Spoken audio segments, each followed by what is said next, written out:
Mato Grosso en el 2004, con una maestría en calidad de energía eléctrica de la Universidad Federal de Uberlândia en 2007. Tiene experiencia en el área de ingeniería eléctrica, con énfasis en simulaciones digitales de sistemas de transmisión. Especialista en transitorios electromagnéticos y flujo de carga, modelización computacional, planificación energética, calidad de energía y eficiencia energética. Es socio fundador de la Sociedad Brasileña de Calidad de Energía y miembro de SIGRE. Ha trabajado desde el 2013 en coordinación técnica del Seminario Nacional de Transmisión de Energía Eléctrica.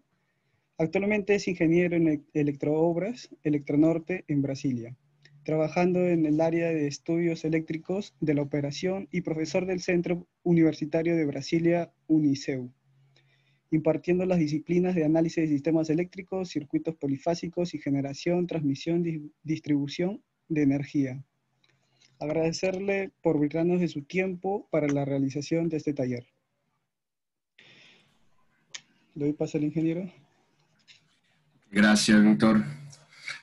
Buenas noches a todos. Es una gran satisfacción estar aquí hoy para compartir con ustedes un poco de mi experiencia como ingeniero, analista de sistemas de energía. A lo largo de 13 años de experiencia he aprendido mucho sobre estudios eléctricos y el análisis de transitorios electromagnéticos. Es uno de mis temas favoritos. Lamentablemente, mi conocimiento del idioma español me impide de dar esta conferencia en su idioma. Por eso pido disculpas, pero creo que podré hacerme entender en portugués. El archivo que se presentará fue redactado en inglés para facilitar la comprensión de los conceptos. Una vez más, muchas gracias a los futuros ingenieros del capítulo estudiantil de la IEEE Power and Energy Society de la Universidad Nacional de Callao. Tengamos todos um grande taller. Bom, boa noite, pessoal. Nós vamos conversar um pouco aqui sobre introdução à simulação de sistemas elétricos de potência utilizando o ATP. Bom, mas o que vem a ser o ATP? O ATP é um software, né, provavelmente é o software mais utilizado no mundo para estudos de transitórios eletromagnéticos. Tá? É possível que essa utilização maciça se deva a questões de robustez computacional, a quantidade de modelos desenvolvidos e possibilidade de desenvolvimento de vários outros modelos, né? E principalmente por ser um software de licença livre. Não se paga nada para poder utilizar o ATP. É necessário apenas que esteja registrado junto a um dos grupos de usuários ao redor do mundo. Ok? Bom, o ATP, ele se confunde, muitas pessoas confundem o ATP com o ATP Draw. O ATP, na verdade, é o programa que efetivamente resolve as equações diferenciais que representam os elementos da rede elétrica, né? Ele é um programa que lê e interpreta arquivos texto, aonde nesses arquivos texto estão todas as informações de topologia e informações elétricas dos elementos que representam a rede elétrica. Tá? O ATP Draw, ele é basicamente um processador gráfico do ATP. Qual é a função do ATP Draw? Por meio de elementos gráficos, ele monta os arquivos texto que serão interpretados e resolvidos pelo ATP. Tá? Então, nós podemos observar essas duas diferenças. O que acontece? Se nós instalarmos só o ATP, ele vai funcionar, ele vai rodar, vai gerar os resultados, nós iremos poder analisar o sistema. Se nós instalarmos apenas o ATP Draw, ele não vai funcionar. Então, eu preciso que antes exista o ATP Draw instalado, o ATP, para que eu possa instalar o ATP e os dois funcionem em conjunto. Ok? essa figura aqui resume de forma bem interessante o funcionamento do ATP e do ATP Draw. Tá? Então, como eu falei, o ATP Draw ele é responsável por gerar os arquivos .atp de forma interativa, de forma gráfica, bem mais fácil para o usuário. E a partir daí, ele processa os casos e disponibiliza os resultados via arquivo texto e via arquivos com informações binárias de formas de onda. Ok? Bom, o ATP, ele apresenta uma série de elementos disponíveis que são capazes de representar, em qualquer nível que se possa pensar, um sistema elétrico. Tá? Ele disponibiliza vários elementos já modelados com toda a sua física, todas as suas propriedades físicas internas. Entretanto, ele ainda possibilita que nós desenvolvamos alguns dispositivos, alguns equipamentos, alguns elementos por meio de programação. Tá? Ele tem a possibilidade de nós utilizarmos a Models, que é uma linguagem de programação. Em conjunto, nós podemos utilizar e escrever equações matemáticas por meio de blocos, assim como o Simulink, por meio dos elementos TACS. Tá? Então, existe uma capacidade bem elevada de utilização dos elementos disponíveis no ATP para representar sistemas elétricos. Bom, então, por meio do ATP Draw, nós conseguimos fazer isso aqui. Representar graficamente partes de um sistema elétrico e desenvolver os estudos necessários. Né? Então, através das características elétricas dos elementos, nós desenvolvemos os layouts, os desenhos, né, a estrutura gráfica e realizamos os estudos. Bom, então, já que nós vamos trabalhar com sistemas elétricos, é preciso entender o que é um sistema elétrico e por quais elementos eles são representados. De forma muito genérica, de forma bem superficial, nós podemos dividir o sistema elétrico em 3 grandes partes. A primeira parte representa os elementos que aplicam potência ao sistema elétrico, que são os elementos de geração. Nós temos os elementos de transmissão, que são responsáveis pelo transporte dos blocos de potência convertidos nas unidades geradoras, até os centros de carga representados aqui pelo sistema de distribuição. Bom, no sistema de geração, nós temos toda a representação das máquinas que aplicam potência ao sistema. Sejam elas máquinas rotativas, sejam elas máquinas baseadas na eletrônica de potência, assim como nas plantas solares, nos conversores utilizados nas unidades, nos parques eólicos. Tá? Então, isso tudo são elementos que se encaixam dentro do grupo geração.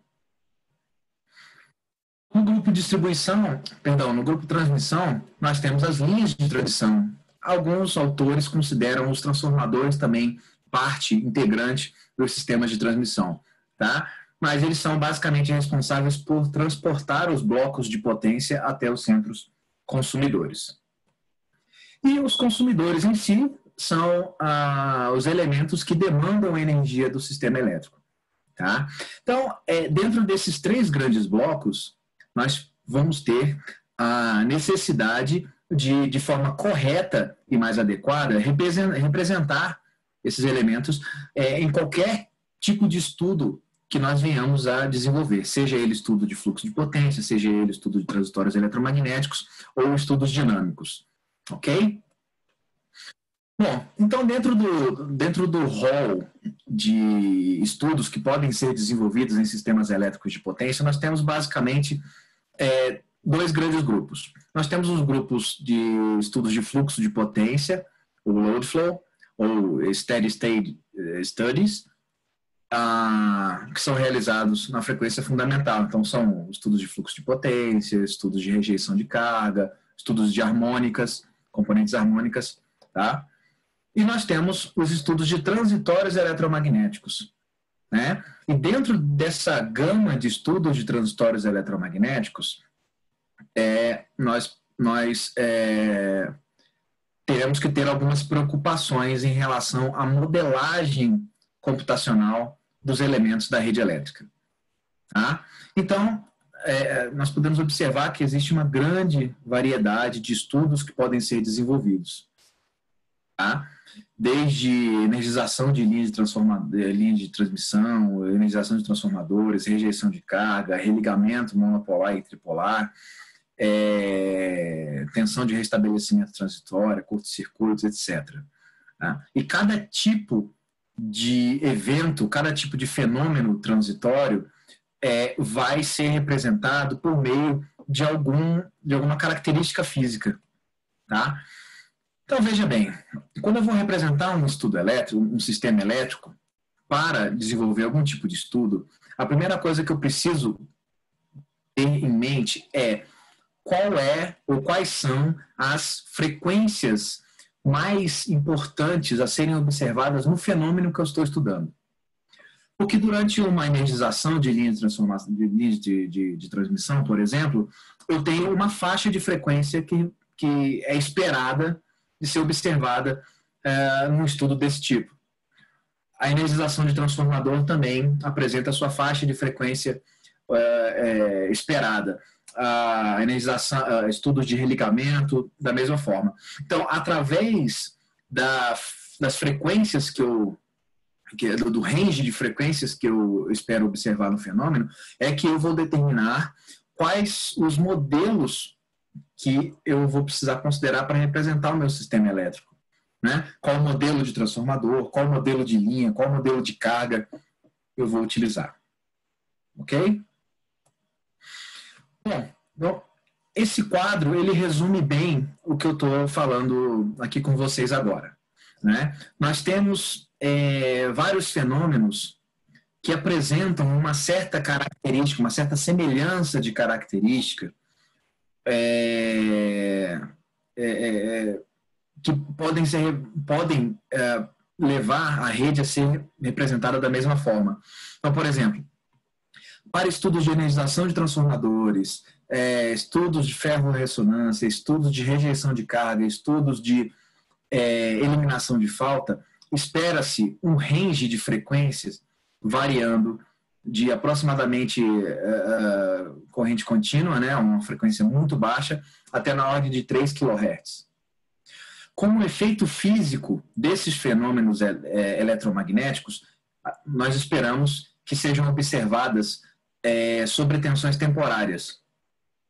Ok? Então, esses fenômenos aqui de baixa frequência, eles são característicos de serem fenômenos que apresentam oscilações de frequência muito baixa. Ok?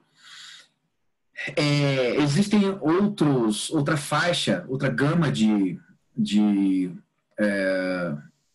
fenômenos que podem ocorrer no sistema elétrico que apresenta uma faixa de frequência um pouco mais elevada, né? Que são, por exemplo, estudos de curto-circuito, energização de linhas de transmissão, religamento de linhas de transmissão. Eles podem apresentar como efeito físico na rede elétrica sobretensões de manobra, né? Sendo representadas por frentes de onda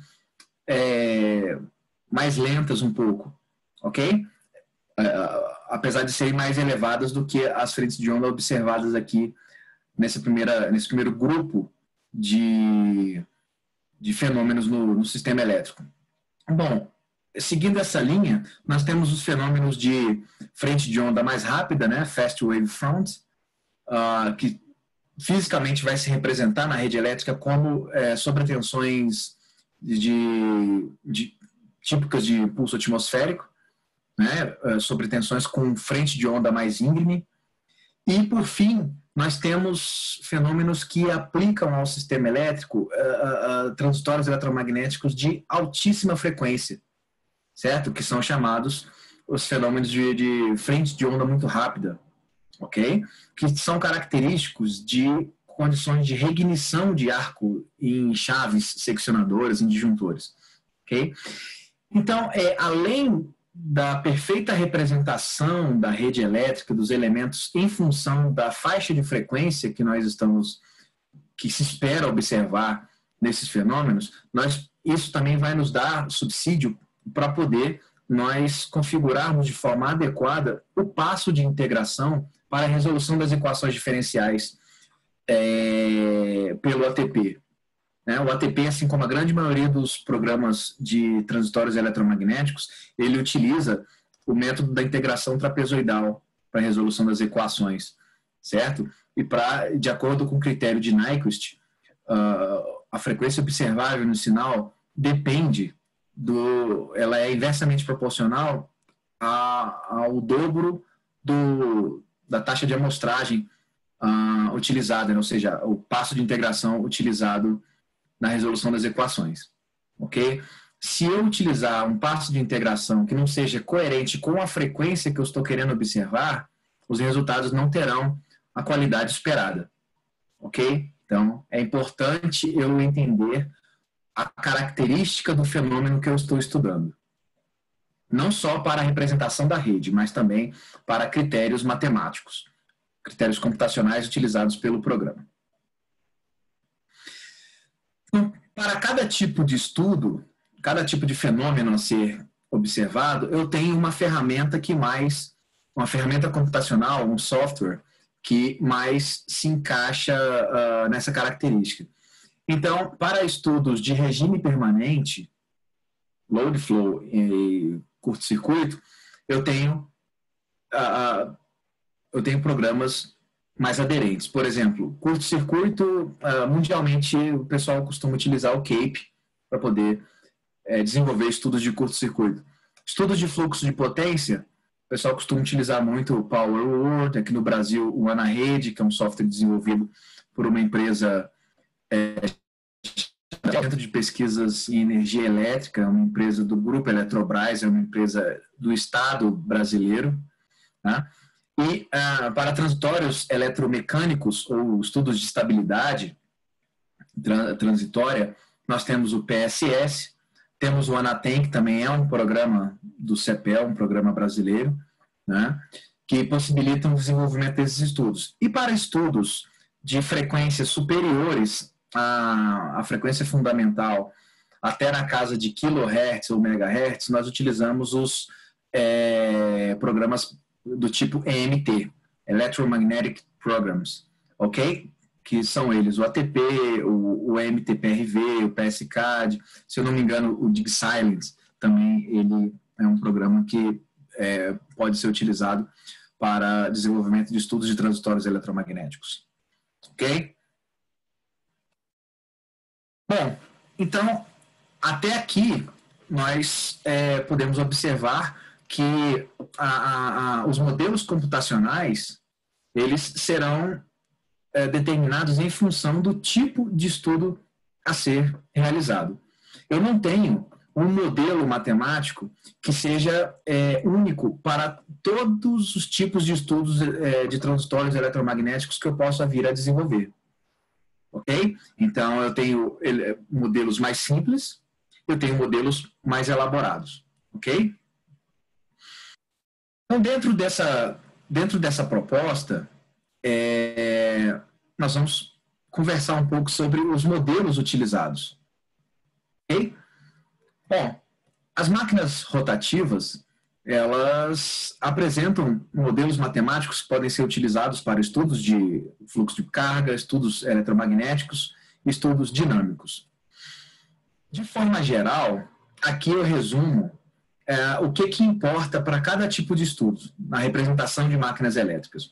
Então, por exemplo, para estudos de frente de onda lenta, tá? Eu posso fazer uma representação mais simplificada da parte elétrica das máquinas, ok? Eu posso omitir o sistema de controle de velocidade, o sistema de controle de tensão, e as capacitâncias e os elementos dependentes com a frequência, os parâmetros dependentes com a frequência, eles tornam-se mais importantes do que para estudos de baixa frequência, né? Estudos de mais baixa frequência, transitórios eletromecânicos, por exemplo, eu já preciso representar a máquina de uma forma mais consistente tanto a sua parte elétrica quanto a sua parte mecânica. Os controles de velocidade e de tensão, eles serão sim importantes. As capacitâncias poderão ser omitidas, né? Então, para cada tipo de estudo, eu preciso ter um cuidado com a correta representação desses elementos nos programas que serão utilizados, tá? Então, aqui eu apresento para vocês, por exemplo, dois modelos de máquinas distintos. Aqui eu tenho um modelo muito simplificado, onde eu represento a máquina elétrica apenas por uma fonte ideal, atrás de uma impedância, que pode ser impedância subtransitória, pode ser impedância transitória, pode ser impedância de eixo direto, tá? E eu tenho uma máquina já aqui representada por um modelo mais completo, com os seus controles de tensão e velocidade. Okay? E o que impacta nos resultados de um estudo, eu considerar ou não um modelo mais completo? Ora, eu tenho, por exemplo, isso aqui. Aqui eu tenho a representação da frequência e da tensão para uma máquina sem os controles de velocidade e o controle de tensão. A gente observa aqui a frequência ela cai bastante, né, e vai subindo lentamente. A tensão ela cai e sobe lentamente. Já com a representação dos controles de velocidade e de tensão, eu vejo que a frequência ela sofre uma ação de controle, apresenta um overshooting e se estabiliza. Eu vejo o resultado na tensão muito mais de maior impacto na tensão do que na frequência em si. Então, por exemplo, esse é um estudo dinâmico, tá? Se vocês observarem aqui o tempo de simulação, nós estamos simulando 50 segundos. Então, é um estudo dinâmico que visa verificar o desempenho dos controles. Para um estudo de transitórios eletromagnéticos, os controles não vão ter muita importância. Ok? Então, para o estudo de energização de linha de transformador, de linha de transmissão, de transformador, estudos de curto-circuito, eu não preciso me preocupar com a representação dos controles das máquinas.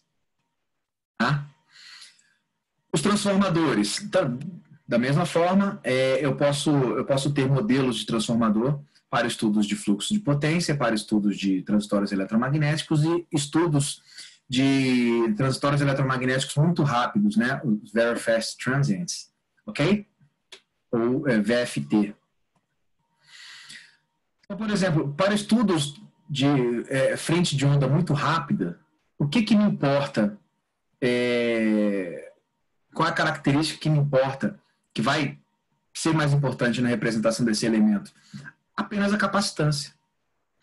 Certo? Então, as capacitâncias parasitas, as stray capacitance, elas devem ser representadas no modelo. Ok? Porque, como se trata de um fenômeno de altíssima frequência, as reatâncias indutivas tenderão a infinito e as reatâncias capacitivas tenderão a ter valores muito pequenos, muito baixos. Ok?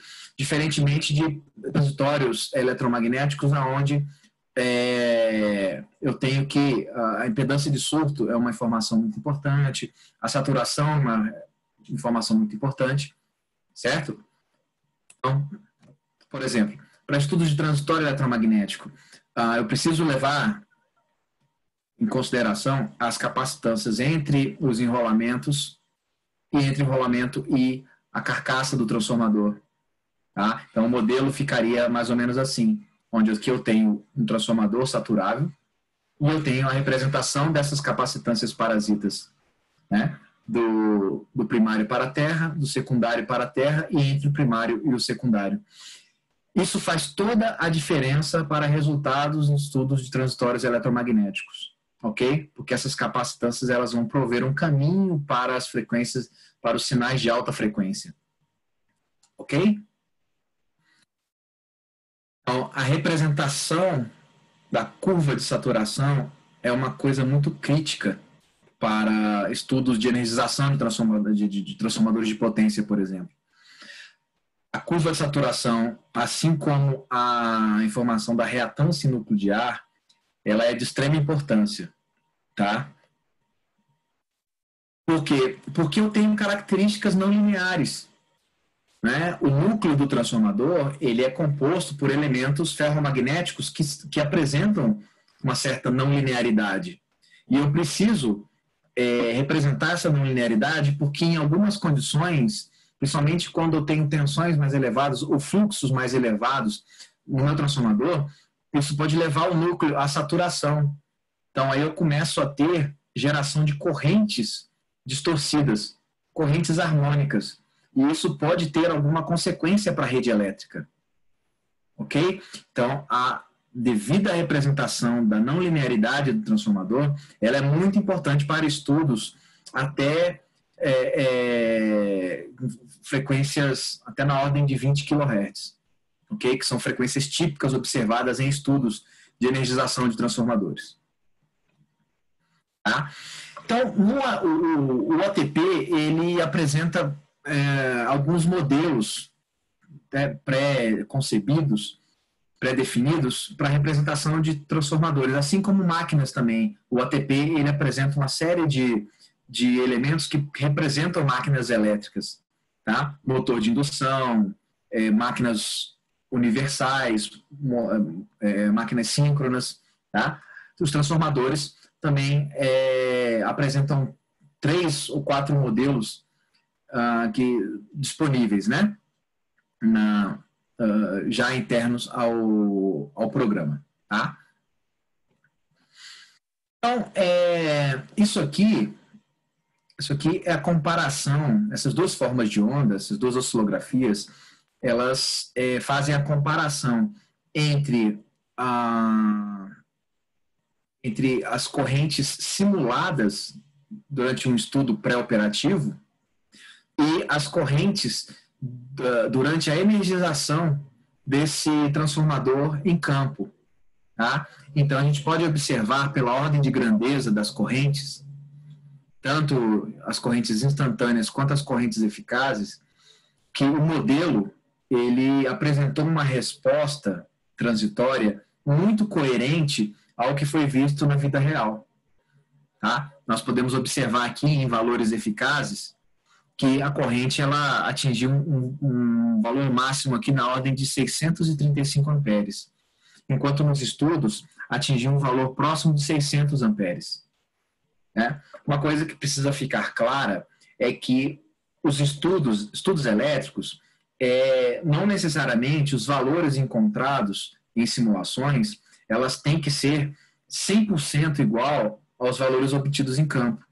Por quê? Porque os modelos eles são desenvolvidos considerando-se certas aproximações, nós temos certas incertezas na representação do sistema, né? Por exemplo, a característica de aterramento das subestações, dos elementos, a gente geralmente não se representa. Então, isso já é uma fonte de erro. Né? Mas, se nós observarmos os valores máximos, a taxa de decaimento da corrente de Rush, mostra uma certa coerência. Então, isso significa que o modelo é um modelo confiável. Né? Isso foi utilizado no modelo mais simples do ATP, que é esse aqui, é o modelo saturável. Tá? Ele representa os enrolamentos de forma desacoplada. É como se um transformador trifásico fosse composto de 3 transformadores monofásicos. Tá? Existe acoplamento entre primário e secundário, mas não existe acoplamento entre o secundário e o terciário. Tá? Eles são isolados. Ok? Então, isso aqui é a corrente de Rush de um transformador 230-69 13.8 kV com potência nominal de 150 MVA. Isso aqui já é um modelo de um transformador de 765 kV para 345 no secundário e 20 kV no terciário, no enrolamento terciário, com potência nominal de 500 MVA. Isso aqui é um modelo desse transformador para estudos de frente de onda muito rápida, transitórios muito rápidos.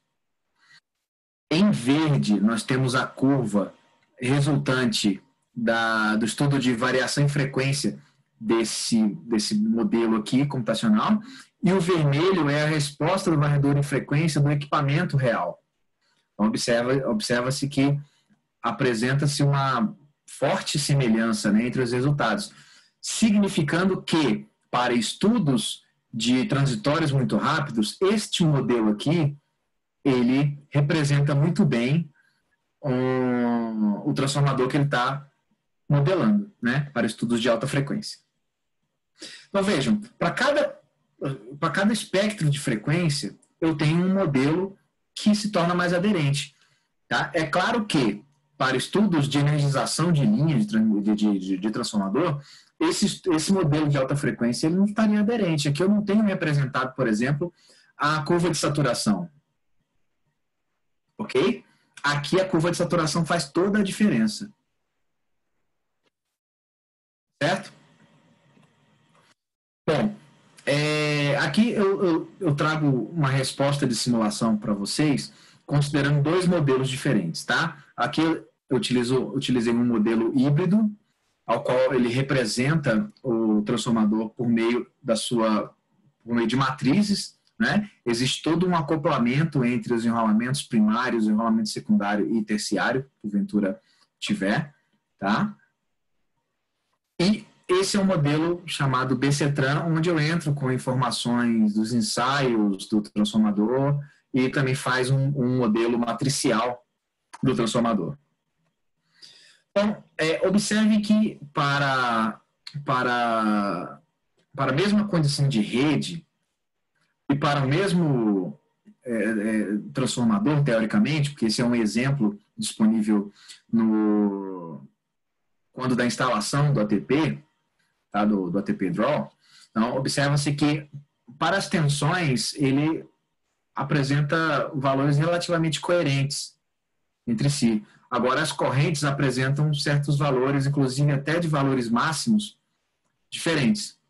O que significa isso? Significa que nós, como engenheiros, analistas de sistemas de potência, nós precisamos ter a plena confiança do modelo que nós estamos utilizando, né? Então, uma análise de consistência precisa ser feita, precisa ser analisado os dados que foram foram tomados como referência para a modelagem do elemento, né? Para termos certeza de quem está funcionando melhor, quem está representando de forma mais adequada o transformador, se é esse transformador híbrido ou se é o transformador BCTran.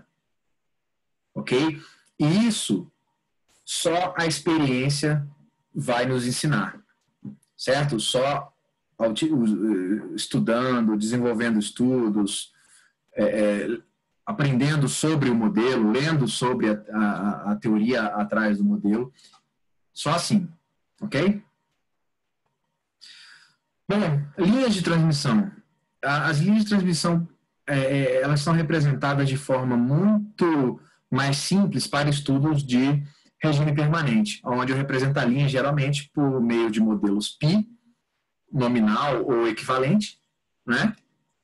E são modelos muito simples. Agora, para modelos a serem utilizados para estudos de transitórios eletromagnéticos, eu tenho uma série de perguntas a serem realizadas. Por exemplo, a assimetria, a transposição, a representação da transposição da linha, ela vai ser uma informação crítica para mim? Depende. Depende do tipo de fenômeno que eu vou representar. Se é um fenômeno de baixa frequência, uma frente de onda mais lenta, uma frente de onda mais rápida, né? Mas geralmente, para estudos de transitórios com frente de onda elevada, por exemplo, a informação das estruturas, em termos de resistência das estruturas e tudo mais, podem ser desprezadas. O aterramento também pode ser desprezado. O que vai levar em consideração? O efeito corona é uma informação importante, tendo em vista que o efeito corona ele varia com a frequência, né? As capacitâncias parasitas também, certo? Então, para cada tipo de fenômeno, eu tenho pontos que são mais importantes de serem representados. Ok? As linhas de transmissão disponíveis no ATP, nós temos basicamente 4 modelos disponíveis no ATP. Tá? O modelo BG-ROM, que representa o fenômeno das ondas viajantes, temos o modelo Pi, temos o modelo J-Marti, que é com parâmetros variantes com a frequência, e temos outros 2 modelos, na verdade são 5 modelos, tem o Taco Noda e tem mais um outro modelo que não são muito utilizados, até porque a sua configuração demanda um conhecimento mais apurado no que diz respeito aos ajustes internos do modelo. Tá?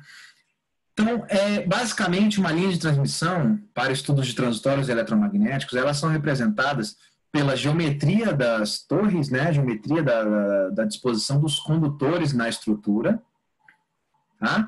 E por meio das equações telegráficas ou equações diferenciais, nós representamos os fluxos e as perdas da linha, né? Consequentemente representando aí as suas impedâncias série e as suas impedâncias shunt, né? Admitância shunt.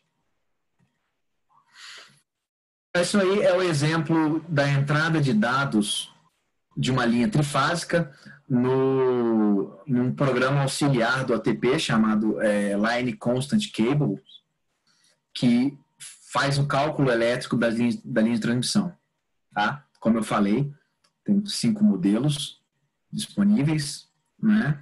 E aqui eu entro com as características mecânicas da linha de transmissão e dos cabos, ok? Então, é possível eu verificar depois o layout da estrutura dos condutores após a entrada dos dados mecânicos e disposições físicas dos condutores. Tá? Nós vamos fazer um exemplo de modelagem de linha de transmissão ao final da apresentação. Aqui é a representação típica de transposição em linha de transmissão, tá? Para circuitos simples, circuitos duplos, uma linha com 2 circuitos, e circuitos duplos na mesma torre. Okay? Para a maioria dos estudos de energização, a consideração da transposição é um fator muito crítico. Tá? Então, a gente precisa representar de forma correta a transposição das linhas. Tá?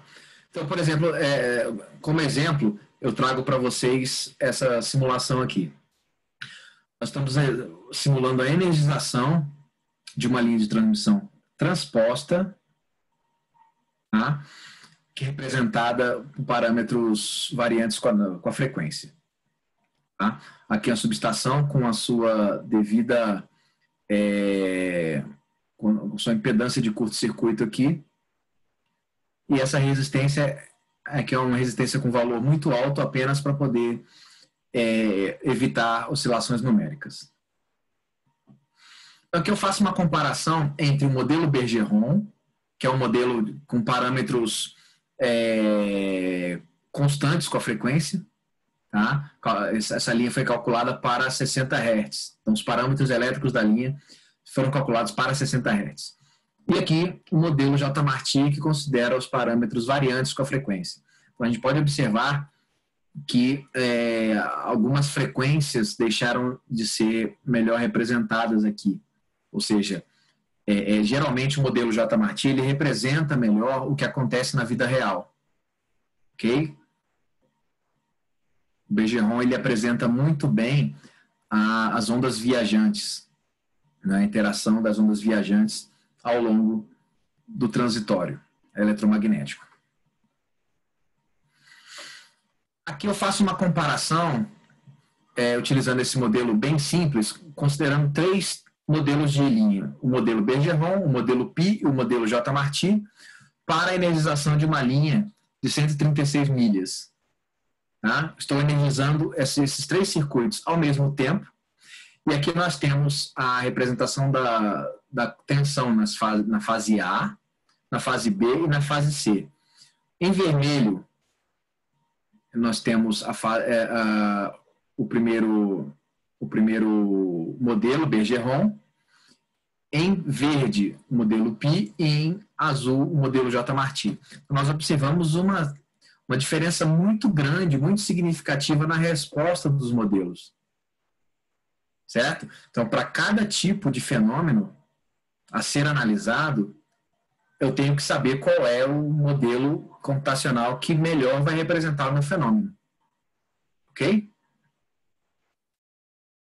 Aqui eu tenho um estudo parecido, mas agora é um estudo de religamento.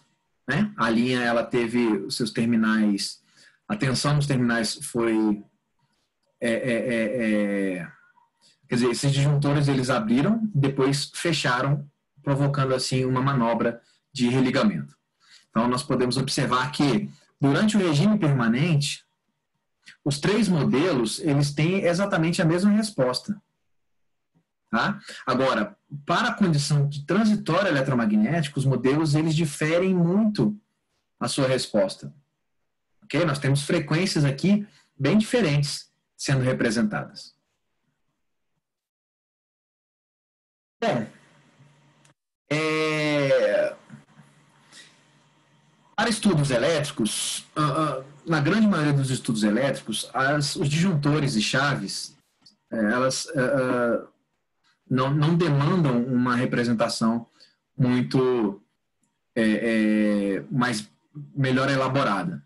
Né? Agora, para estudos de transitório eletromagnéticos, a consideração, a representação das capacitâncias parasitas desses elementos é de fundamental importância. Certo? Porque, veja bem, um disjuntor, uma chave seccionadora, quando ela se encontra aberta, nós temos diferença de potencial entre os seus terminais. Né? Com isso, nós teremos gradiente de potencial entre essas duas partes. Né? Consequentemente, nós teremos um efeito capacitivo estabelecido entre esses terminais. Certo? E entre os terminais e a Terra também.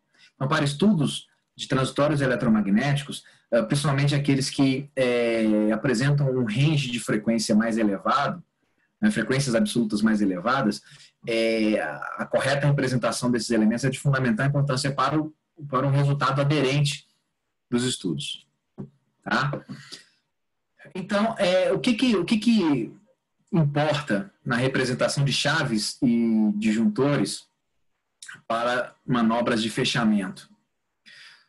Por exemplo, para fenômenos de frente de onda rápida, né?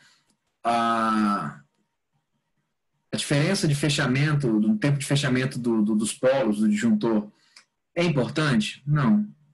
Agora, as condições de pre-strike do disjuntor, isso aí é uma informação que eu preciso levar em consideração, né? Principalmente ali pela consideração da taxa de decaimento da rigidez dielétrica do disjuntor, né, ou da chave, certo?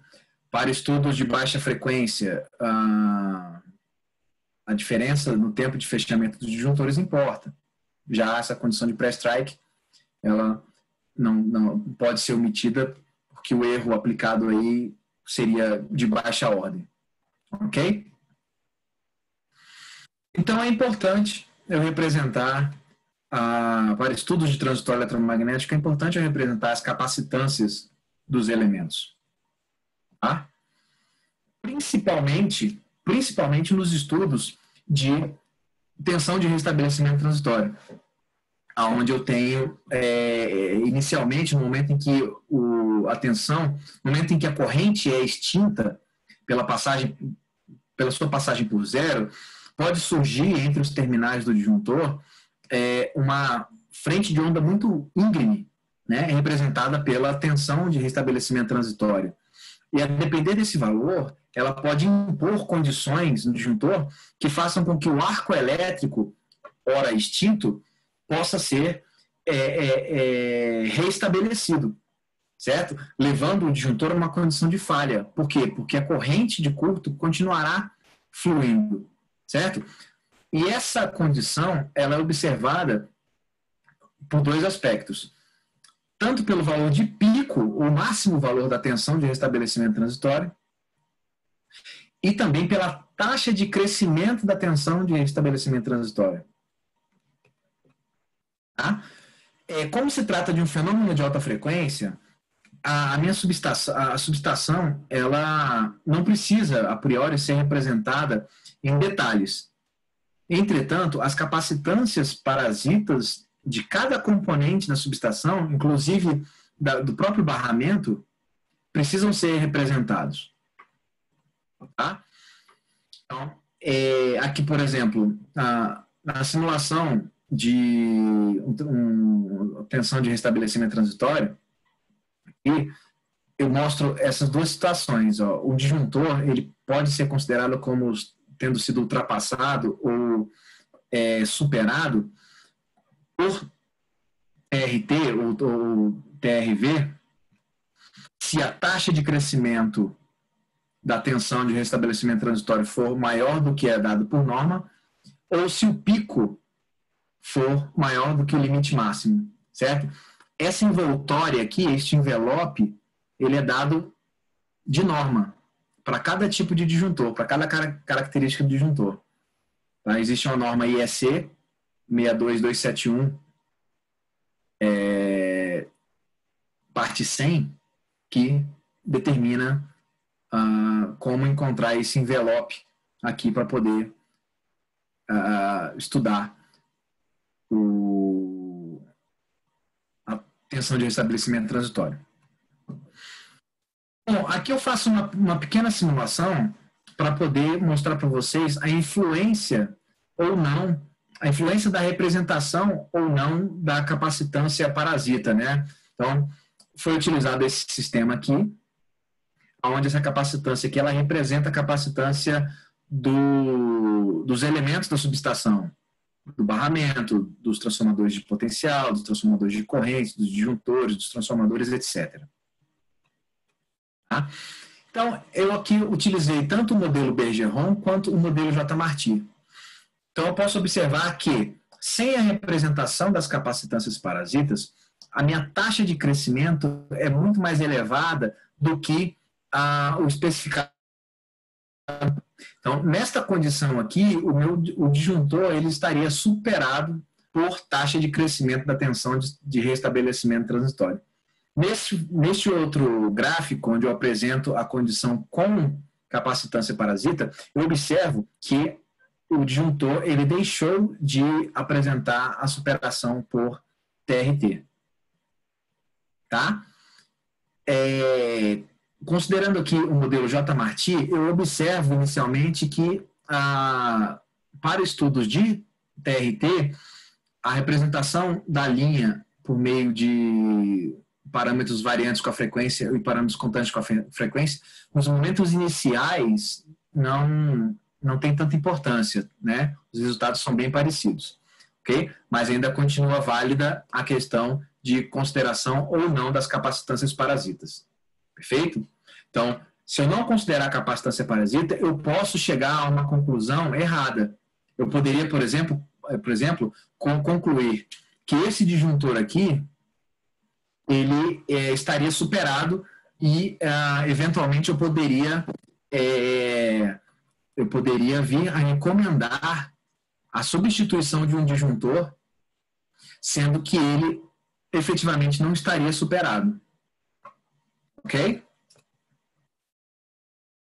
Bom, para-raios, certo? Os equipamentos para-raios, eles são equipamentos muito importantes no que diz respeito à limitação das sobretensões transitórias na rede elétrica, ok? Então, os para-raios, eles apresentam uma característica não linear, tá? Em que ele trata-se basicamente de uma resistência não linear, ok? Que apresenta um valor de tensão residual por ele relativamente constante dentro de uma certa faixa de tensão, só que para valores acima da sua tensão de regime permanente, ela apresenta valores de resistência muito baixo, né? Isso sendo representativo aqui pelas correntes que podem fluir por ele. Tá? Então, os para-raios, eles são fundamentais, são elementos fundamentais no sistema, em sistemas de potência.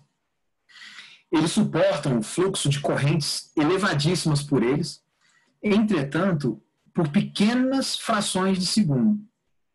Tá? Os para-raios, eles não suportam correntes muito elevadas por bastante tempo por eles. Eles podem vir a falhar, ok? Então, em estudos de transitório eletromagnético, o que a gente faz? A gente, geralmente, nós analisamos a capacidade do para-raios de dissipar energia, uma energia excedente proveniente de uma descarga atmosférica ou proveniente de uma manobra de energização de algum elemento, ok? Então, por exemplo, um estudo de especificação de um disjuntor, especificação básica de um para-raios. Como é que eu posso fazer? Eu posso ter uma estrutura assim, posso aplicar uma descarga atmosférica na linha e observar qual é a máxima energia que vai passar por ele, ok? Aqui eu faço uma simulação da energização de uma linha de transmissão e verificação das energias absorvidas pelos para-raios, tá? Então aqui eu posso observar que o para-raios ele vai atuar basicamente nos valores, nos picos das sobretensões, tá? Mas a característica principal das tensões se mantém, ok? Então eu posso observar aqui que a linha em vermelho é com o para-raios e a verde é sem para-raios. E isso provocou aqui uma diferença de 400 kV de pico, tá? Em considerando ou não o para-raios. E nessa condição, ou seja, utilizando o para-raios no lado receptor, ele absorveu uma quantidade de energia igual a aproximadamente 1,5 megajoules. É muito pouco para os valores nominais de capacidade de dissipação de energia de para-raios utilizados em sistemas de transmissão. Ok? Bom, aqui eu apresento para vocês alguns exemplos. Todos esses exemplos que eu vou apresentar para vocês, antes de nós desenvolvermos 2 exemplos aqui, eu vou fazer 2 exemplos passo a passo com vocês. Tá? Aqui eu apresento as simulações e depois nós vamos fazer 2 exemplos passo a passo. Eu vou montando o sistema junto com vocês. Tá? Todos esses exemplos que eu estou apresentando aqui, eles são exemplos que estão disponíveis no site do ATP Draw, tá? Ou foram disponibilizados com a instalação do ATP Draw, ok? Bom, esse primeiro exemplo aí é um exemplo de um bipolo HVDC. Ele representa, inclusive, um HVDC que existe aqui no Brasil, tá? Que é lá do Complexo do Madeira, tá? É o segundo HVDC em operação aqui no Brasil. No Brasil nós temos 3 sistemas de HVDC. Tá? O primeiro é de Itaipu, entrou em operação na década de 80. O segundo é o do Complexo do Madeira, que fica no estado de Rondônia, aqui no Brasil. E o terceiro é o HVDC de Belo Monte, que entrou em operação mais recente, uns 2 anos atrás. Tá? Então, os principais controles do HVDC estão representados via models, que é a linguagem de programação, como eu falei com vocês. Tá? Então, eles fazem o devido controle aqui das válvulas do retificador e do inversor. Aqui eu estou simulando uma falta no lado inversor e analisando as correntes no lado inversor e no lado retificador. Então, todo o sistema de controle foi representado por models, tá? É um modelo completamente aberto. Todos os modelos que estão disponíveis no site do ATP Draw, eles são modelos abertos, então você pode entender o que foi concebido lá. Bom, aqui nós temos as correntes, tá? No lado do retificador. Tá? isso para uma falta monofásica no lado do inversor. Tá? As correntes aqui do lado do retificador, elas não apresentam falha de comutação, elas continuam ainda comutando, as válvulas continuam comutando, né? Já no lado do inversor, tanto para o lado do transformador Y-delta, quanto no lado do transformador delta-delta, tá? Aqui eu tenho Y-delta e delta-delta e Y errado e Y isolado. Perdão. Y-delta e Y isolado. Tá? Então, nós verificamos aqui a condição de falha de comutação, que é uma condição intrínseca para sistemas HVDC. Né? Geralmente, quando eu tenho curto-circuito no lado do inversor, a possibilidade de haver falha de comutação é muito grande. Tá?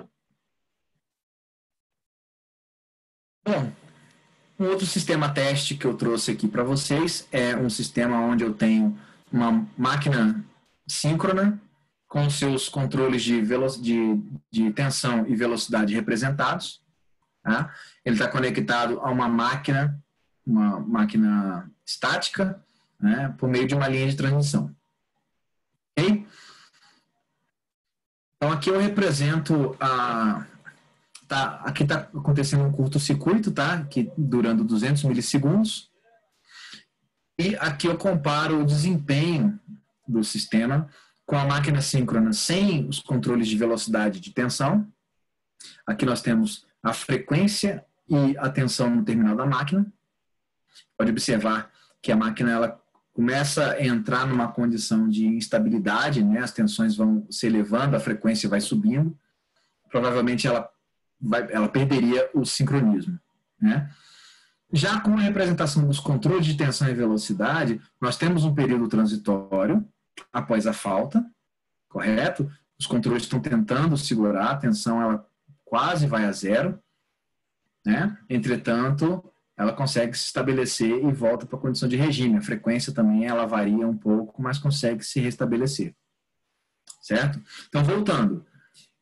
Esse estudo é um estudo característico de estabilidade dinâmica, né? estabilidade transitória, porque eu estou analisando a capacidade da máquina em se permanecer sincronizada.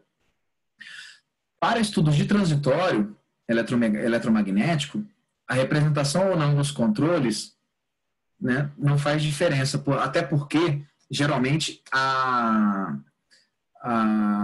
os transitórios eletromagnéticos eles são mais rápidos do que o tempo de atuação dos controles, por exemplo. Então, muitas vezes não faz sentido nós representarmos sistemas de controle para analisar condições transitórias. Tá? Bom, aqui eu tenho um outro exemplo, aqui trabalhando um pouquinho a questão da qualidade da energia. Eu tenho um sistema aqui HVDC compondo aqui uma conversora de 24 pulsos. Daí eu observo as correntes harmônicas no lado de alta tensão e no lado de baixa tensão. Tá? Esse aqui é um bloquinho que calcula o espectro de Fourier no domínio do tempo. Então nós temos aqui as tensões harmônicas no lado de alta tensão. Então, a gente observa que essa parte onde apresenta uma certa quantidade de correntes harmônicas, na verdade, é a parte de inicialização do modelo e até mesmo a janela de tempo para o cálculo da transformada de Fourier. Tá? A partir daí, eu praticamente só tenho uma fundamental. Aqui eu estou medindo componentes harmônicas da primeira até a sétima harmônica. Tá? Já no lado de baixa tensão, no lado onde eu tenho aqui, estou mais próximo das conversoras, eu tenho mais componente harmônica, né? Ok? Bom, e aqui é exemplo da operação de um compensador estático, né? Um SVC, um Static Vary Compensator. Bom, aqui o que eu tenho? Aqui eu tenho o compensador em si, com seus filtros de quinta e sétima ordem, os TCRs e os TCSCs. Quer dizer, o TCR e o TSC, né? O reator e os capacitores. Tá? Então, o que eu estou fazendo aqui? Inicialmente, eu estou fazendo o chaveamento em 150 milissegundos de um reator de 100 megavar. Tá? Então, eu tenho um período transitório aqui que é de inicialização dos controles do modelo. Tá? Esse período aqui é transitório e a gente precisa esperar passar, né, para poder os controles aqui se estabelecerem perfeitamente.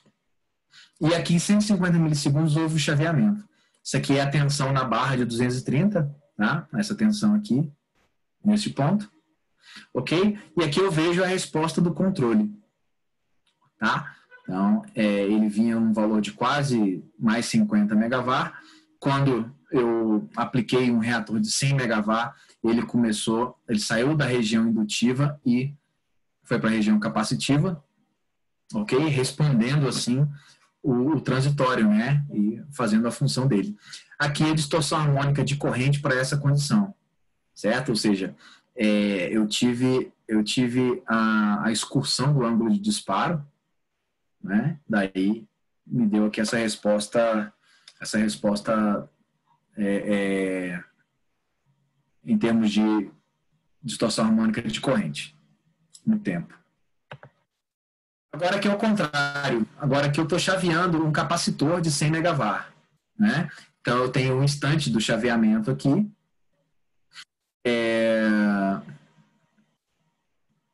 Aqui eu tenho a resposta do controle, tá?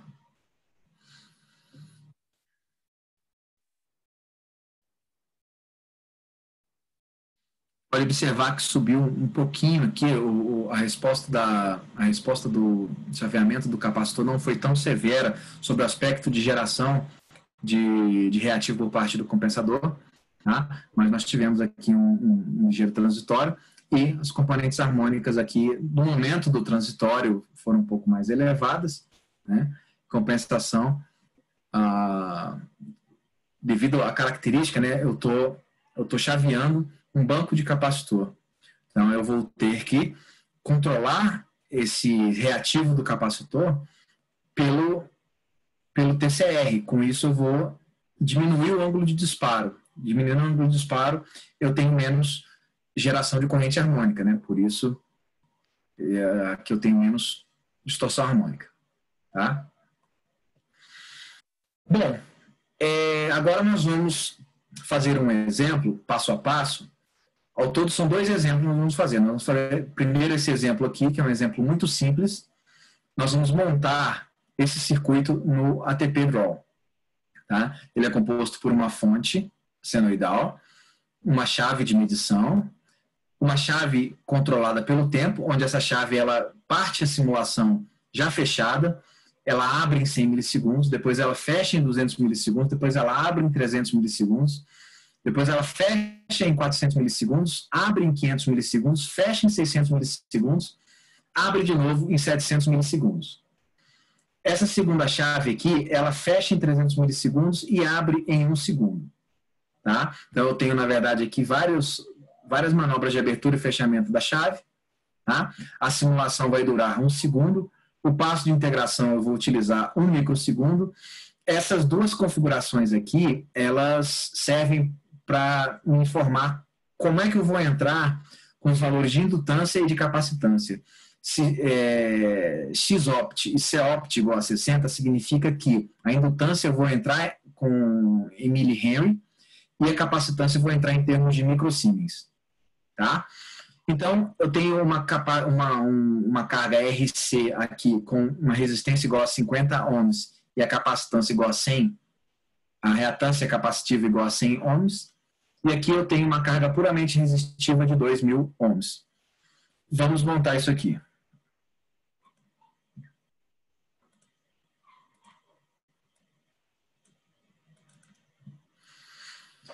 Tá, aqui eu tenho... Eu espero que vocês estejam vendo Vocês estão vendo a tela do ATP? Sim, ingeniero, así se nota. Ok, muito obrigado. Bom, aqui eu aproveito para mostrar para vocês uma funcionalidade. No ATP, eu posso colocar figuras, tá? Como é que eu fiz isso aqui? Se eu clicar aqui em Tools, Add Objects e Draw Picture, eu consigo adicionar qualquer figura aqui na...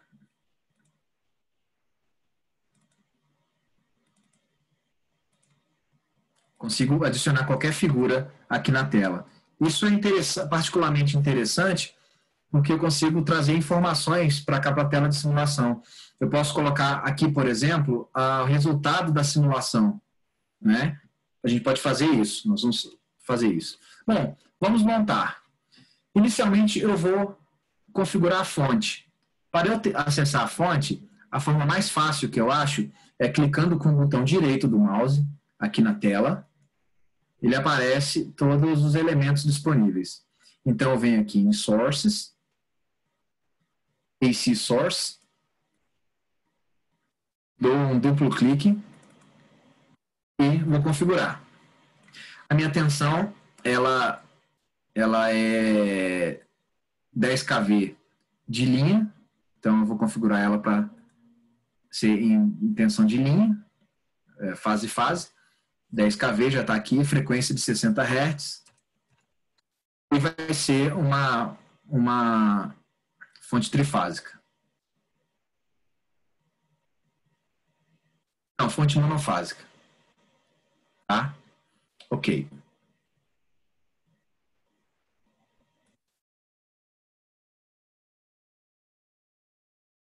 Bom, aqui eu vou renomear esse nó para escrever source aqui e botar para apresentar na tela.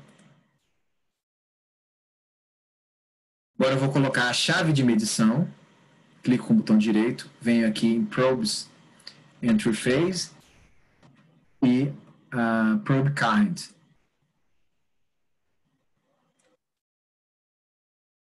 Aqui eu vou configurar para aparecer informações na tela, informações de regime permanente, tá? Não é de transitório. Vou pedir para aparecer a corrente que está fluindo em regime permanente, 60 Hz, e aqui eu vou aumentar a fonte para 12. Então ela vai aparecer aqui o fasor de corrente de regime permanente, tá? Aqui. Agora eu vou configurar a chave. Eu venho aqui em Switches, Switch Time Controlled. Eu vou entrar com essas informações aqui. Primeiro eu vou entrar com essa primeira informação aqui. A chave ela começa a simulação fechada, t igual a -1, e ela vai abrir em 0,1 milissegundos, em 100 milissegundos, 0,1 segundos.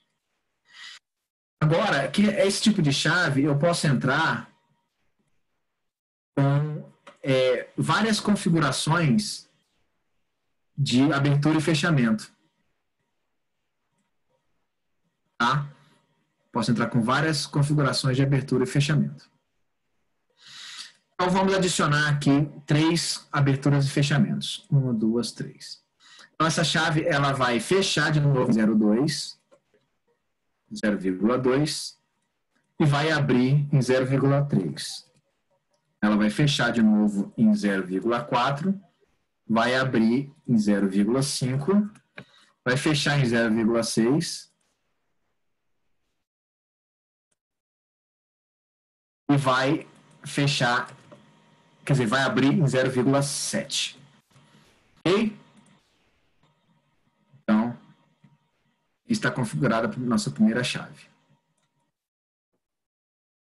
Aqui eu vou chamar esse nó de switch 1. Vou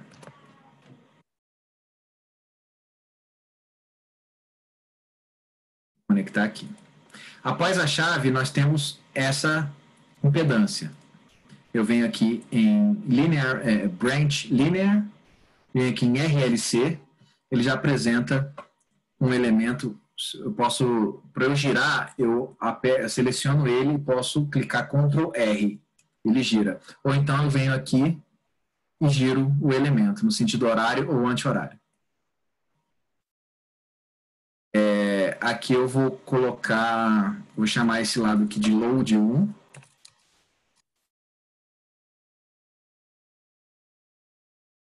Eu vou configurar o meu elemento RLC.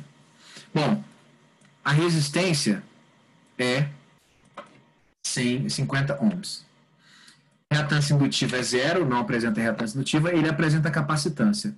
Como nós vamos utilizar Xopt, Copt igual a 60, eu tenho que entrar com informação de capacitância em microsiemens.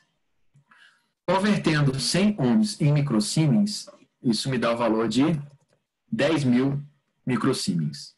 Ok? Quando eu clico em Enter aqui, ele ficou apenas um elemento RC. Aqui eu vou aterrar esse terminal e vou conectar este ponto. Nessa chave aqui, eu vou pedir a corrente que vai fluir por ela. Então, eu seleciono aqui em Output, coloco Current. Tá?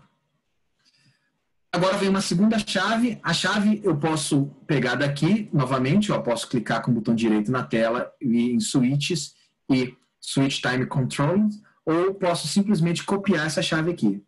Para copiar, eu posso dar um Ctrl C, Ctrl V, ou eu posso diretamente duplicar, Ctrl D. Trago para cá, ela obviamente trouxe as características, tá? Eu não vou, ela só tem uma característica de fechamento e de abertura. Então eu vou apagar essa característica aqui e vou configurar essa característica de fechamento e abertura. Ela vai fechar em 0,3 segundos e vai abrir em 1 segundo. Continuo pedindo aqui atenção. Vejam que eu posso pedir, estou pedindo corrente. Vejam que eu posso pedir corrente, posso pedir tensão, corrente e tensão simultaneamente e posso pedir potência e energia, tá? Vou continuar só com corrente aqui. Ok. Vou conectar aqui. Agora eu vou conectar o resistor de 2.000 ohms. Posso fazer a mesma coisa, copiar isso aqui, duplicar, trago para cá. Aqui eu vou chamar esse nó de load 2, underline 2, tá? E vou configurar aqui para 2.000 ohms. Ok? Então aqui eu tenho meu RC.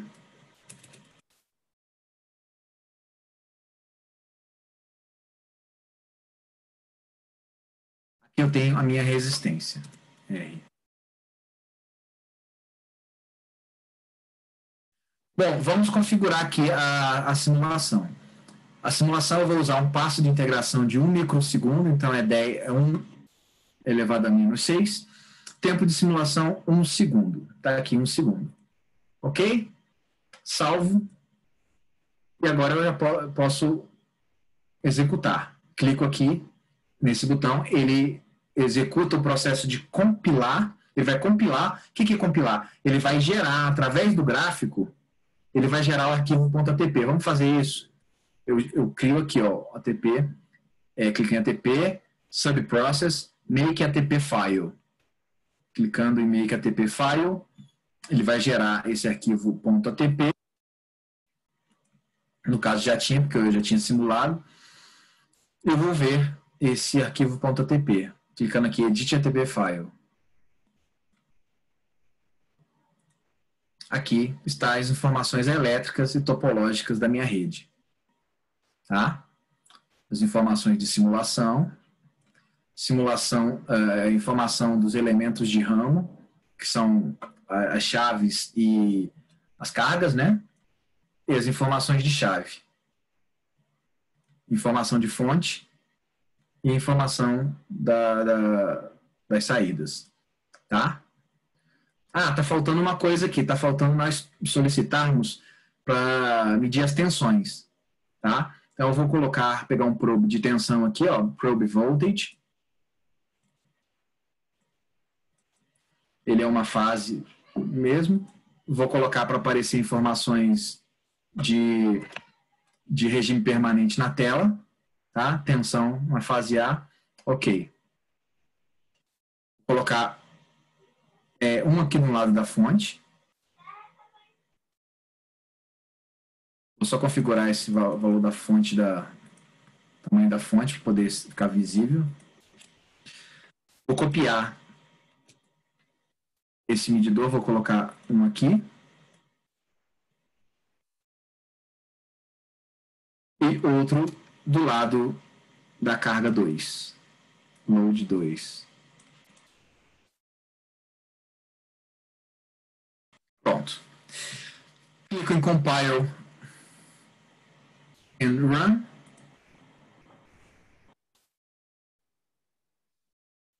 Aparentemente ele simulou. Como é que eu faço para ver se ele rodou de fato? Venho aqui, clico em View List File. Esse aqui é o arquivo de simulação onde ele leu o arquivo gerado, interpretou esse arquivo gerado e executou a simulação. Então, se nós formos lá no final, nós vamos ver isso aqui. Ele realizou toda a simulação e não deu nenhum erro. Tá? Se tivesse erro, da 2 apareceria mensagem de erro aqui. Então, ele rodou. Ok. Vamos chamar as formas de onda. Tá? Vou clicar aqui em Execute Plot Command, ou clico em F8, tá? Ele vai abrir o plot XY, que é o visualizador das formas de onda. Então, se eu pegar as tensões aqui, tensão na fonte, tensão na carga 1 e na carga 2, aqui.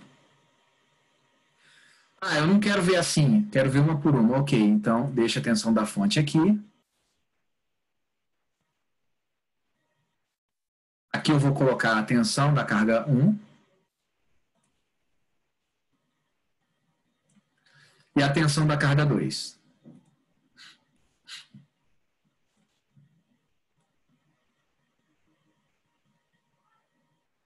Ok?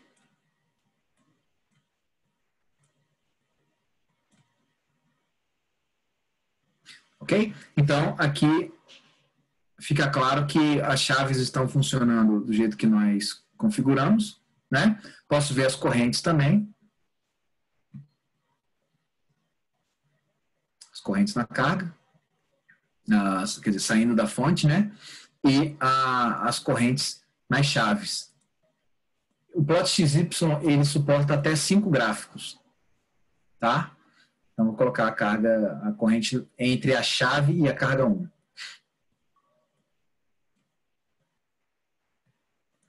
Quero monitorar a corrente na carga 2, então eu preciso apagar essa informação aqui e carregar aqui o da carga 2. Tá lá. Ok? Então, esse foi o primeiro exemplo. Bom, o segundo exemplo, ele é um pouquinho mais complexo, mas bem interessante. Nós vamos modelar uma linha de transmissão com essas características aqui, tá? É uma linha de transmissão em 500 kV, composta por 4 condutores por fase, condutores tipo Rail 954 MCM, tá? A distância do bundle de condutores aqui é de 60 centímetros. A transposição utilizada foi a transposição real, 1/6, 1/3, 1/3 e 1/6. Tá? Aqui está a geometria da torre, a disposição dos condutores, né, dos cabos. Aqui está a característica elétrica e mecânica do condutor, do rail 954, raio maior e raio menor, vai ser utilizado para modelar o cabo. Aqui está a característica do cabo para-raios, né? Tem 2 cabos para-raios dispostos aqui. Aqui nós temos as informações do SEG, né? do afundamento dos condutores, né? da flecha, da catenária, do condutor aéreo e do para-raios, resistitividade do solo e comprimento da linha, 430 km. Tá? Aí aqui eu coloquei a disposição em X, a altura na torre e a altura no meio da linha. Tá? VMID aqui no meio do vão. ok? Entre duas estruturas, meio do vão. A simulação vai ter 1 segundo de duração, passo de integração de 1 microsegundo, xopt, copt igual a 60, e o nível de curto-circuito é Short Circuit Ratio, de 15 GVA, para a gente poder calcular o equivalente na saída da fonte. Tá? Então, vamos fazer isso aí.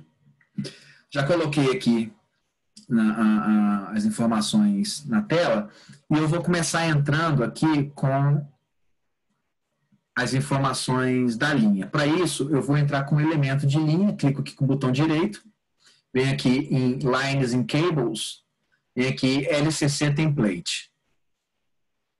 Vai aparecer esse bloco aqui. Se eu der um duplo clique, ele vai aparecer isso aqui. Daí nós precisamos entrar com as informações da linha, tá? Vou colocar um nome aqui, Line 1. A resistitividade do solo é 1000 ohms vezes metro cúbico. Aqui a frequência é 60 Hz e o comprimento da linha 430 km. A minha linha ela não vai ser transposta, perfeitamente transposta, eu vou fazer a transposição por meio dos bloquinhos de transposição, tá? Vou considerar o efeito skin, ok? Inicialmente nós vamos fazer o modelo Bergeron.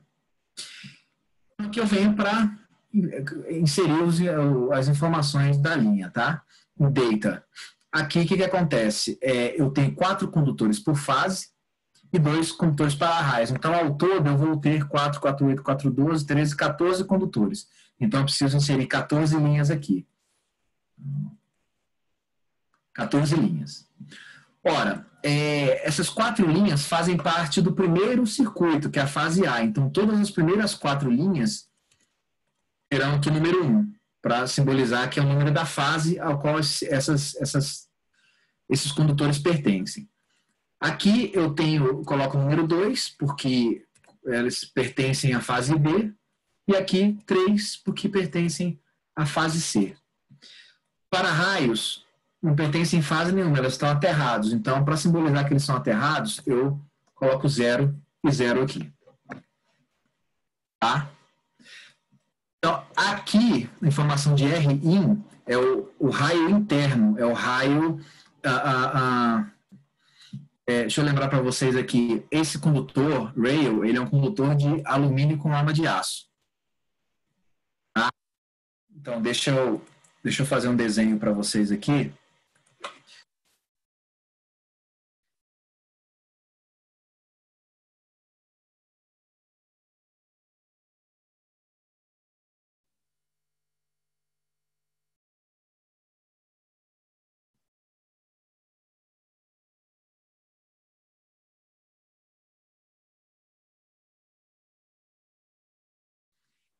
Aqui eu tenho os subcondutores de alumínio, tá?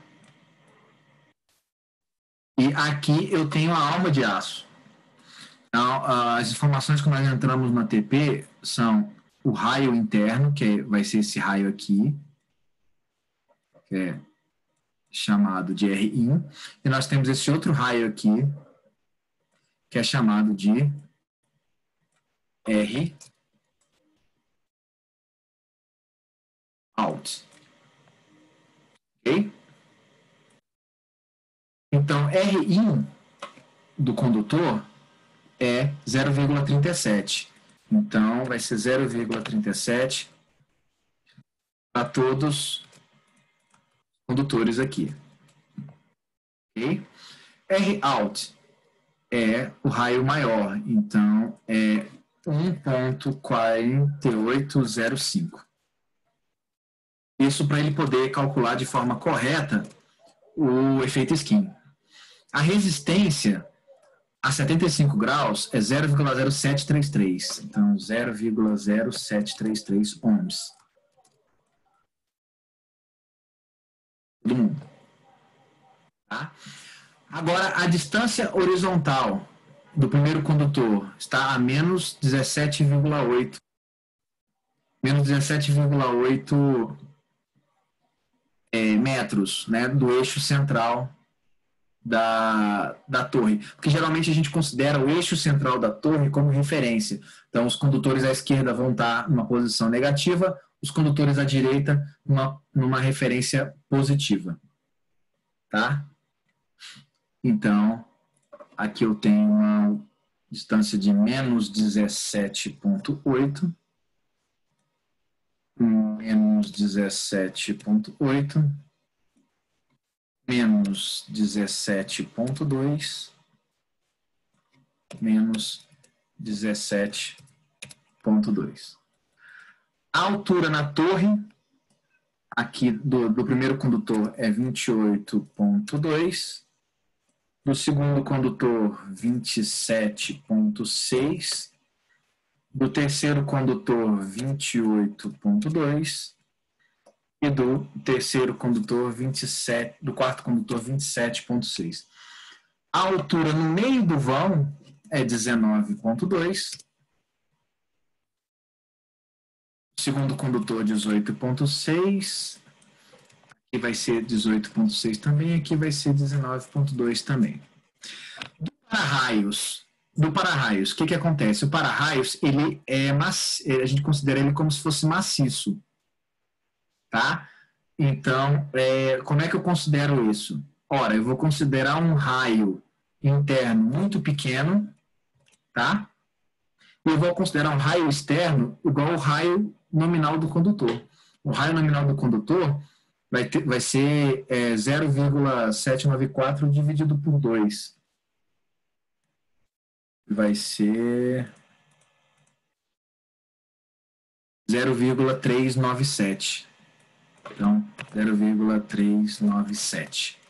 A resistência dele é 4,305. A distância horizontal do primeiro para-raios é menos 13,2. A altura na torre, 41,5. E a altura no meio do vão, 33,75. Bom, o que acontece? Eu já fiz esse bloco aqui, já configurei ele. Para a gente não perder tempo aqui, eu vou cancelar isso aqui, tá? E vou mostrar para vocês já o bloco configurado. Então, aqui eu já entrei com as informações. Tá? Tem todas as informações. E aqui eu posso verificar como é que as informações foram dispostas.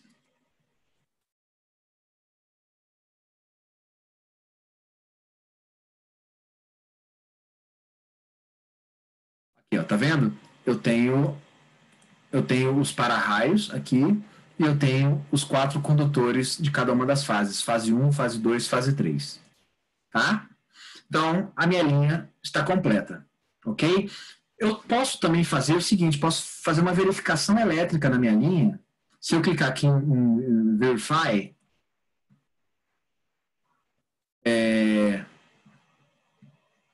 eu posso verificar, eu posso fazer um estudo de frequency scan nessa linha. Por exemplo, se eu quiser ver qual é o comportamento dessa linha, uma frequência de 1 a 10 kHz. Eu tenho aqui a resposta do pi exato e a resposta da linha para frequência variando de 1 a 100 kHz. Vejam, essa é uma linha que nós estamos considerando BG-ROM, que é parâmetro constante com a frequência. Se eu colocar um JMarty, se eu configurar aqui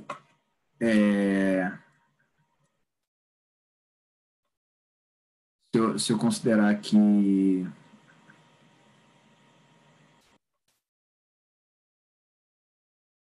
esses parâmetros de configuração da linha e pedir agora novamente para poder calcular a resposta em frequência. Ó, eu vi que os parâmetros eles ficaram um pouco mais aderentes ao modelo exato da linha, né? Comprovando que o modelo J-Marti, ele de fato, ele representa melhor a linha para alta frequência, né?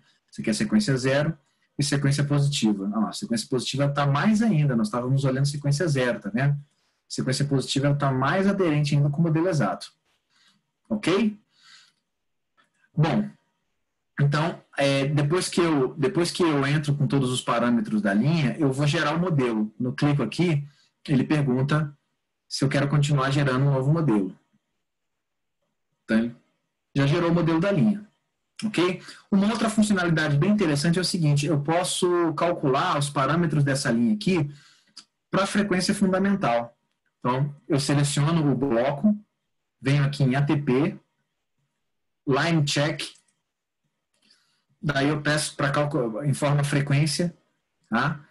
E clico em OK, ele vai me dar essas informações aqui dos parâmetros de sequência, parâmetros de fase, tá? da impedância, impedância de sequência positiva, impedância série de sequência positiva, admitância shunt de sequência positiva, impedância série de sequência 0 e admitância shunt de sequência 0. E aqui as componentes simétricas da linha. Outra coisa que eu esqueci de mostrar para vocês é o seguinte, aqui em Verify, se eu colocar aqui em Power Frequency Calculation, colocar aqui a frequência e o nível de tensão, o que ele faz? Ele calcula os parâmetros concentrados dessa linha. Então, ela apresenta uma resistência total de sequência 0 de 347,2 ohms e, por exemplo, uma susceptância total de sequência positiva de 548,9 megavar. Ok?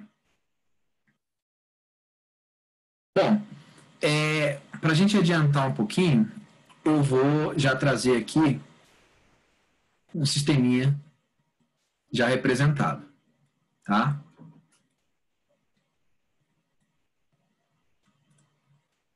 Que eu vou esconder esse cara e vou... Então aqui eu apliquei a transposição. Deixa eu botar para cá para nós irmos observando aqui a...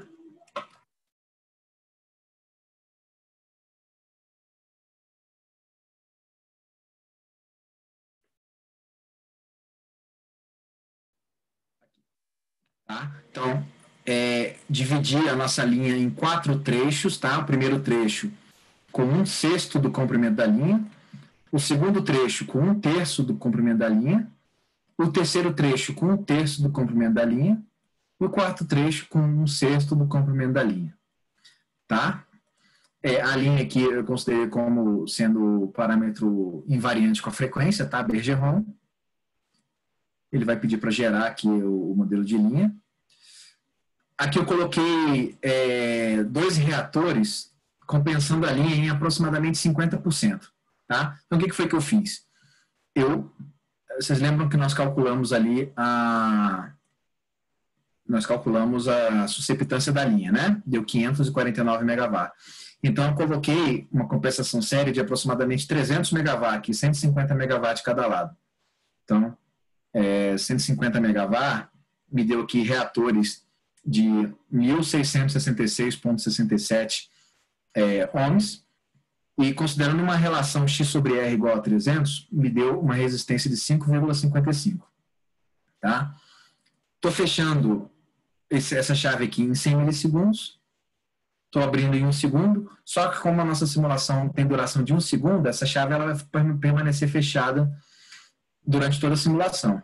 E aqui o nosso nível de curto-circuito, considerando essa impedância aqui de curto-circuito, considerando um nível de curto-circuito de 15 GVA. Tá? Então, eu vou botar para simular. Compile and run.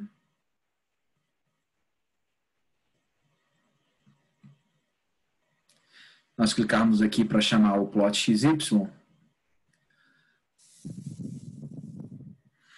Bom, nós temos aqui a tensão no receptor e a tensão no emissor. Então, vou pegar aqui a tensão na fase A do emissor e a tensão na fase A do receptor.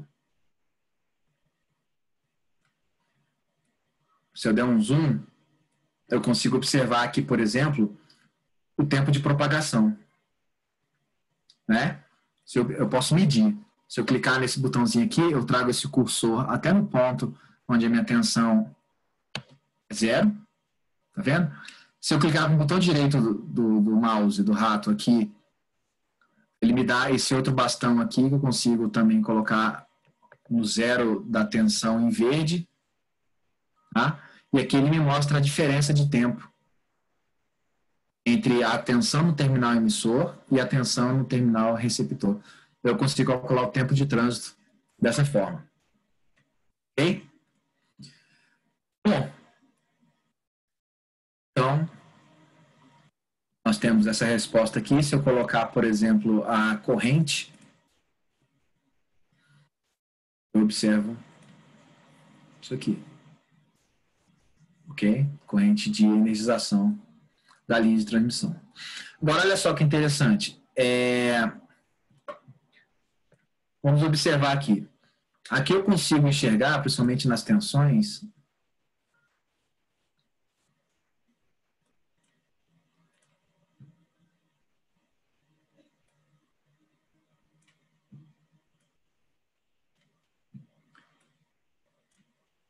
consigo enxergar as ondas viajantes com uma certa clareza. Inclusive, até se eu pegar, vamos fazer o seguinte. Eu vou tirar essa impedância daqui, vou conectar a fonte direto, vou rodar. Nós vamos conseguir visualizar as ondas viajantes de forma mais interessante.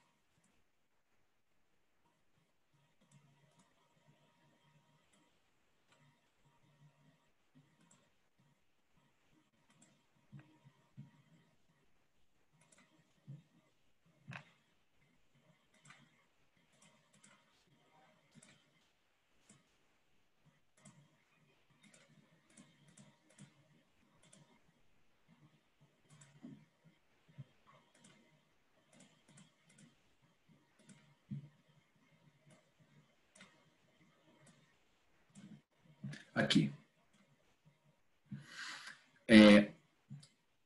Observem que cheguei no máximo de zoom aqui. Observem que eu consigo ver as frequências bem definidas. Né? Consigo ver aqui as formas de onda bem definidas, as ondas se compondo, né? As ondas incidentes e as refletidas, fazendo todo esse transitório.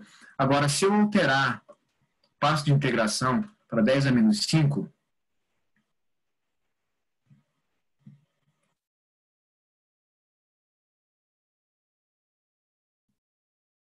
eu perco resolução, eu perco frequências observáveis. Se eu diminuir, se eu aumentar mais ainda o passo de integração,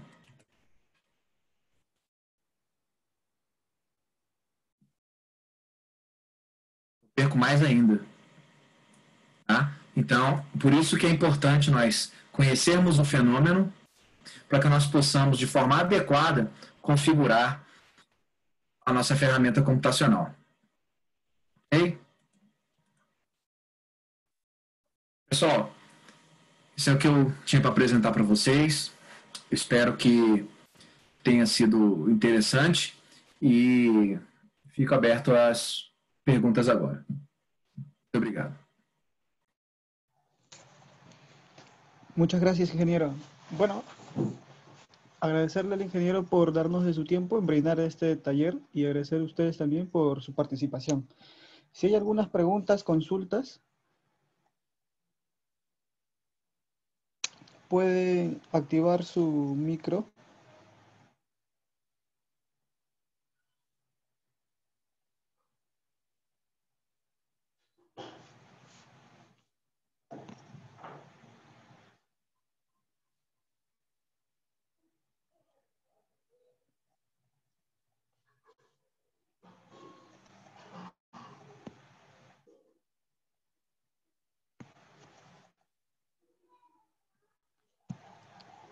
Pueden activar su micro, por favor, los que tengan alguna consulta, pregunta.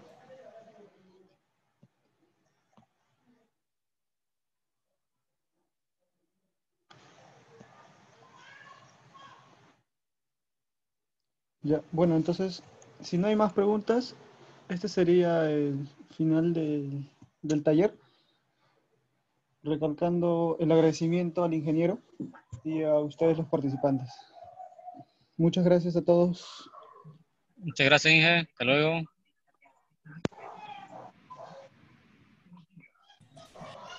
Muchas gracias, amigos de UNAC, y muy contento por estar aquí. Gracias, buenas noches. Hasta la próxima. Chao. Buenas noches a todos. Hola, ¿puedes simular operación de redes con un 87 y un 21?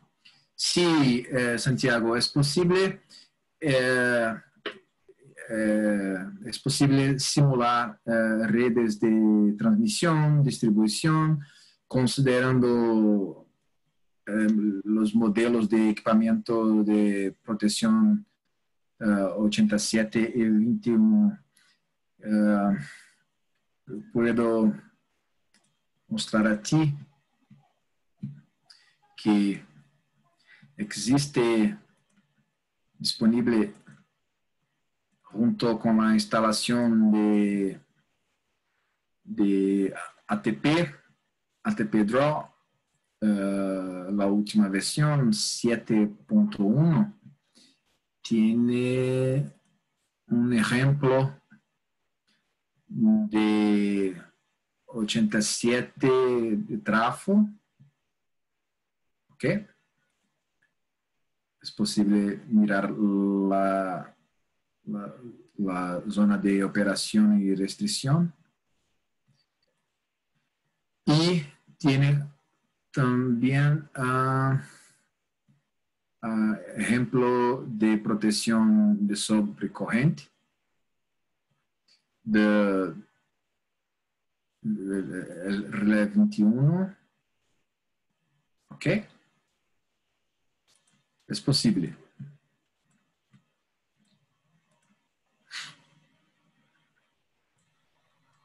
Ok. Acá hay otra pregunta, ingeniero, en el chat. Dice, Cuando ¿se puede determinar una falla de una línea en ATP Draw y cuál sería la distancia de falla? sí, es posible. Vamos imaginar aqui esse meu exemplo. Qual é a preocupação nesse caso? O passo de integração a ser utilizado, ele precisa ser coerente com o mínimo tempo de trânsito na linha. Quer ver uma coisa? Aqui nós estamos simulando um passo de integração de 1 vezes 10 a menos 4. Ok? Se eu simular isso aqui, ele vai rodar. Quer dizer, ver se ele rodou. Ok, simulou sem nenhum problema. Agora, vamos imaginar que eu vou substituir aqui o comprimento dessa linha para 1 quilômetro.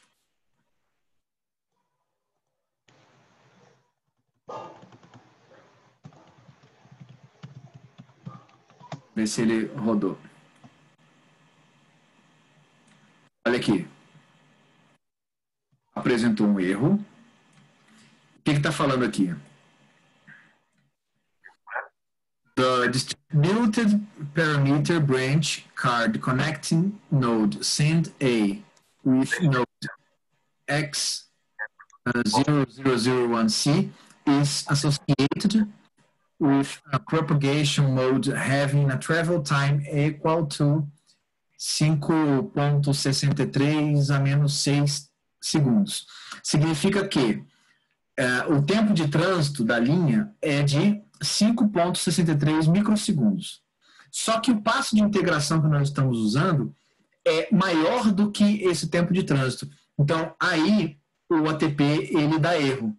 Porque eu preciso considerar um tempo de trânsito é menor ou igual, preciso considerar um passo de integração menor ou igual, pelo menos igual, ao mínimo tempo de trânsito da menor linha que eu tenho no meu circuito.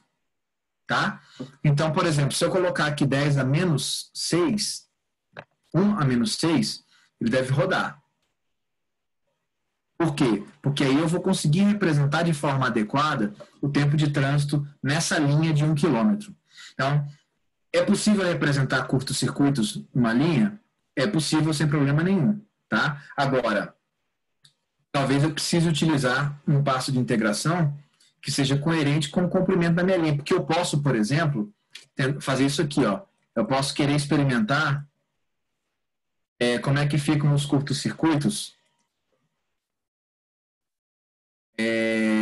quilométricos. Né? Então, eu posso querer pensar nisso aqui.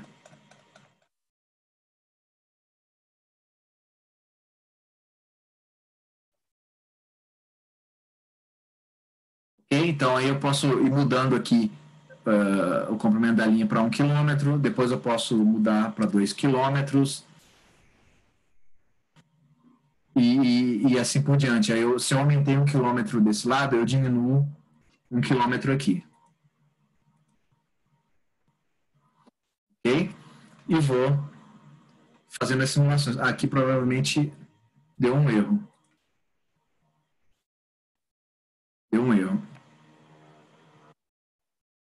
Ele está reclamando da... Ah, ok. Ele está reclamando aqui, eu não posso colocar 0. Aqui eu tenho que colocar um valor, estou querendo aplicar um curto monofásico, então eu vou colocar um valor bem elevado na resistência na fase B e na fase C.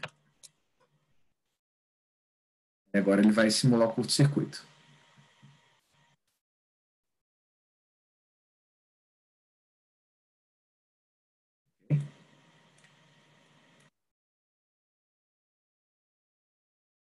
Eu não sei se eu respondi a pergunta do nosso colega. Muchas gracias, ingeniero. Hay otra consulta. Por favor, activar su micro o escribir en el chat.